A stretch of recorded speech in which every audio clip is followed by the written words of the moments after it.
From 1985 and Jane Wiedlin's debut album, that was Blue Kiss, and before that we heard the Go-Go's with Our Lips Are Sealed, of course. And this summer the Go-Go's were supposed to go on this big farewell tour, and now that tour has been canceled, and with us on the phone tonight is Jane Wiedlin. And Jane, my first question to you has got to be, how are you? I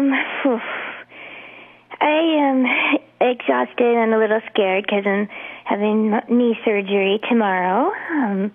I guess you heard about that, right? Yeah, you're convalescing at the moment. Yes, I'm convalescing. In the morning, I check into my luxury hospital room and get out Thursday, and then I'm not sure how long it will take to recover from the.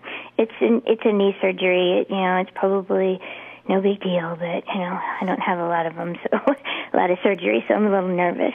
Well, listen, compared to some other things that have been going on in your life recently, like being abducted by aliens and implanted with nanotechnology and turned into a cyborg, this should be a walk in the park. Totally. So, yes, my autobiography is coming out. It's called Lady Robotika, and it's a comic book.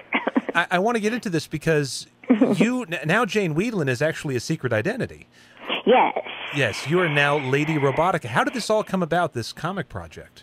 Well, I am a lifelong geek girl. I love science fiction, and I started going to comic book conventions about 5-6 years ago, and I became very good friends with Bill Morrison, who's one of the artists who works for The Simpsons and Futurama, and he said we decided we wanted to do a project together, and he suggested a comic book, and we came up with this short story idea because I always wanted to be a superhero, and here we are 3 years later. It's finally done and coming out.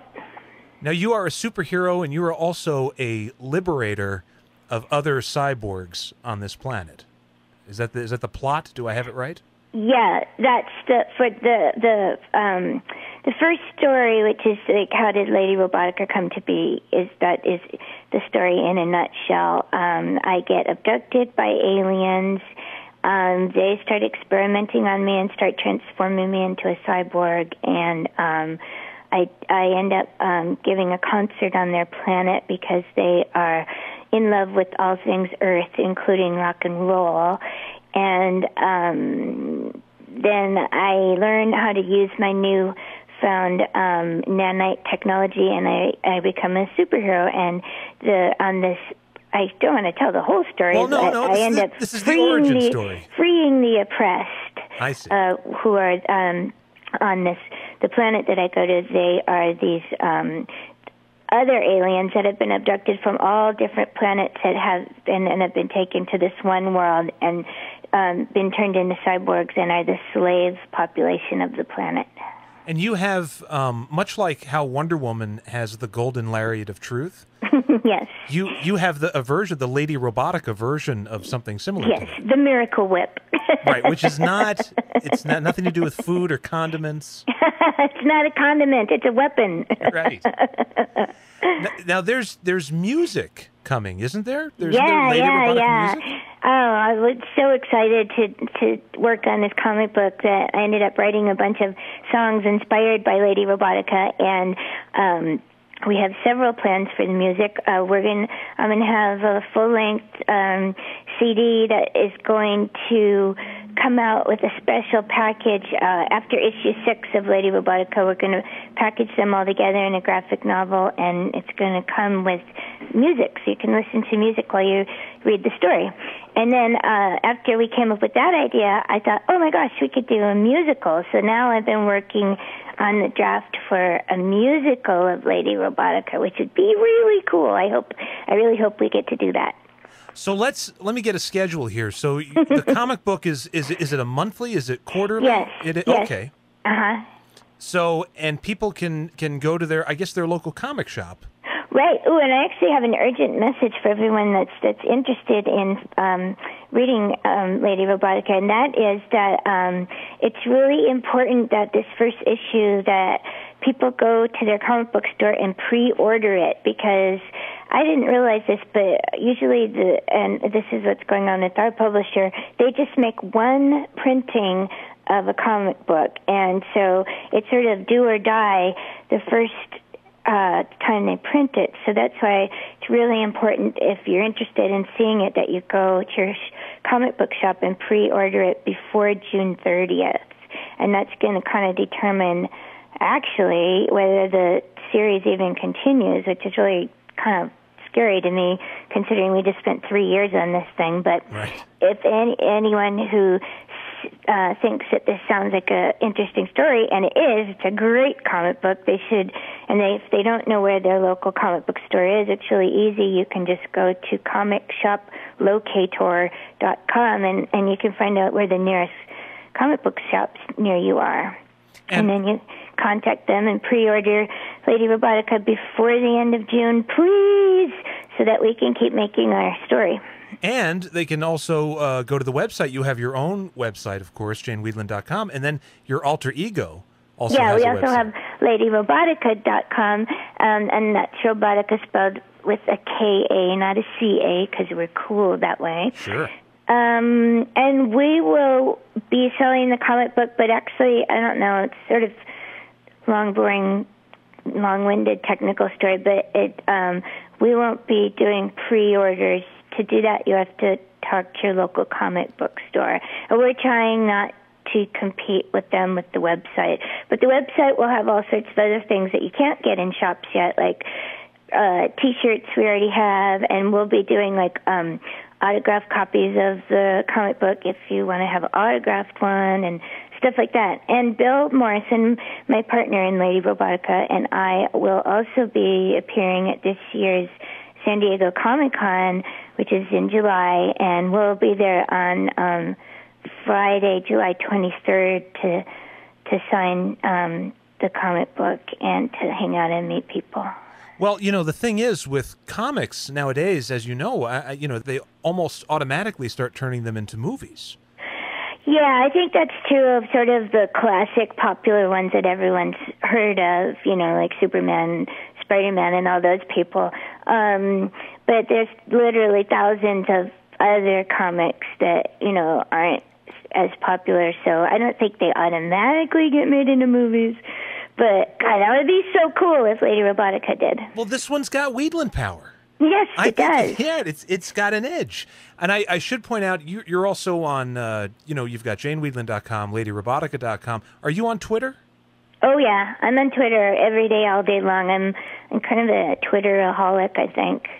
All right, so we can find you on Twitter, and I'm sure you've got Facebook and all that kind of stuff. I do. I have Jane Wiedlin on Facebook and Jane Wiedlin on Twitter, and I write back to people a lot. So, don't be surprised if you follow me on Twitter that I will respond to you, because I'm just friendly that way. Well, I wish you all the best, because obviously you had taken quite a fall. Exactly what happened? You were hiking? Is that what happened? God, it's a very funny story. My boyfriend and I live in San Francisco, and we had a bunch of house guests staying with us from the Midwest, and they were geeks like us, and we were watching Star Wars on TV, and it was like midnight, and my boyfriend Travis is like, let's take the guys up the mountain across the street so they can see the city lights, and we'll show them, and we'll have a lightsaber battle, and we'll film it on our iPhones and take pictures and stuff. So everyone's like, yeah, woohoo! So we're hiking. It's this tiny park, but it's really, really steep, and of course it's pitch black out. And we're hiking up this trail, and so we do this great lightsaber battle, and I have all these photos and little iPhone movies of it, and we were starting to come back down the hill, and I just walked right off the trail off a cliff and basically fell and rolled down this 20-foot precipice through poison oak, mind you. Finally managed to stop my fall by grabbing onto bushes that turned out to be poison oak, and had to pull, and I heard my knees making this horrendous noise when I landed on them when I fell, and I was like, I think I broke my legs. I didn't know what the heck. I was in horrible pain. So I dragged myself up this cliff by my arms, and then my boyfriend carried me down the trail home, and I went to bed and did the rest and ice and elevate like they say, and I'm thinking, maybe my knees are okay, maybe it's just a sprain. And Monday morning I woke up covered in poison oak and went to the urgent care, and they were very unsympathetic, and they're like, "Oh, you're fine." And I knew something was really wrong because I couldn't really walk. Right. That'll do it. So I ended up, finally I went to an orthopedist and got an MRI, and I've only had the left side MRI, but I exploded my ACL, which is the big tendon that holds your leg together. So that's why my leg just keeps on sort of dislocating on me, which is really gross and painful. And then the right side, I don't know what's wrong with, because I haven't had that MRI yet, but I'm going to get a corpse tendon put in my leg tomorrow in the surgery. Right. So not only am I now Lady Robotika, the cyborg, but I also might end up being Lady Zombotica, the zombie. Yeah, I feel for you. It's like a football injury. It's totally, football players get it all the time.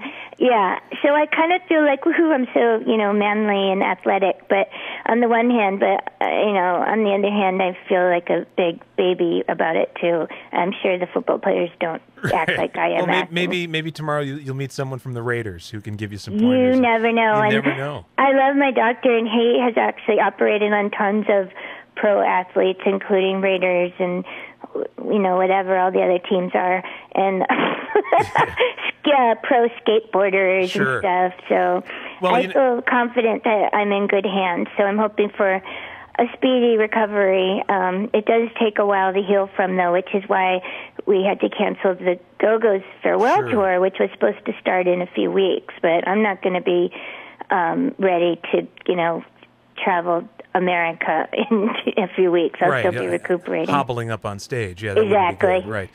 Well, listen, Jane, it's funny. I'm going to let you go here, but when you started to tell me the story and you had said, I'm sort of like a geek and everything, I almost didn't believe you until you used the term lightsaber battle. And then I thought to myself, wow, you're geekier than I thought. Oh, yeah. Listen, when I met my boyfriend 3 years ago, and it was total love at first sight for both of us, and then we discovered we had a bunch of things in common, including we both owned two full-size lightsabers, so when we moved in together, then we were a four-saber family, which is why we have a lot of lightsaber battles in this house. Well...